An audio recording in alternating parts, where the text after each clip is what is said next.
اسرائیلی اخبار یروشلم پوسٹ کی بانی پی ٹی آئی سے متعلق رپورٹ پر حکومتی اور اتحادی رہنماؤں نے سخت رد عمل ظاہر کیا۔ رہنماؤں نے واضح کیا کہ لوگ اب سمجھ گئے ہیں کہ پروجیکٹ بانی پی ٹی آئی کے پیچھے کون ہے۔ بیرسٹر سیف نے وضاحت پیش کی کہ اسرائیل سے متعلق بانی پی ٹی آئی کا موقف روز روشن کی طرح آیا ہے۔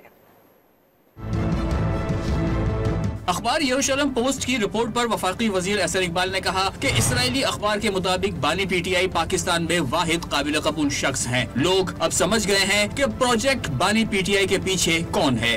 یروشلم پوسٹ میں شائع ہونے والے مضمون سے پہلے ٹائمز آف اسرائیل اور البہاموت کے نام سے جو جریدے ہیں ان میں بھی مضامین شائع ہو چکے ہیں۔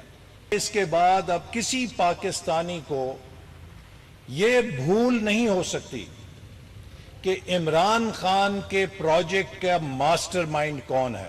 سینئر وزیر پنجاب مریم اورنگزیب نے اسرائیلی اخبار کے آرٹیکل پر رد عمل میں کہا کہ یروشلم پوسٹ نے بانی پی ٹی آئی کا دوغلا پن اور تضادات کا پہلو بے نقاب کر دیا۔ اخبار کی باتیں آنکھیں کھول دینے والی ہیں۔ سندھ کے سینئر وزیر شرجیل میمن نے یروشلم پوسٹ کے انکشاف کو افسوسناک قرار دیا اور کہا کہ اگر اسرائیل سمجھتا ہے کہ بانی پی ٹی آئی ان کے لیے بہتر ہیں تو قوم کو سوچنا چاہیے۔ مشیر اطلاعات خیبر پختونخوا بیرسٹر سیف نے وضاحت پیش کی کہ اسرائیل سے متعلق بانی پی ٹی آئی کا موقف روز روشن کی طرح آیا ہے۔ یہودی اخبار نے تعریف کی تو اس کا یہ مطلب نہیں کہ بانی پی ٹی آئی کا اسرائیل سے متعلق موقف بدل گیا ہے۔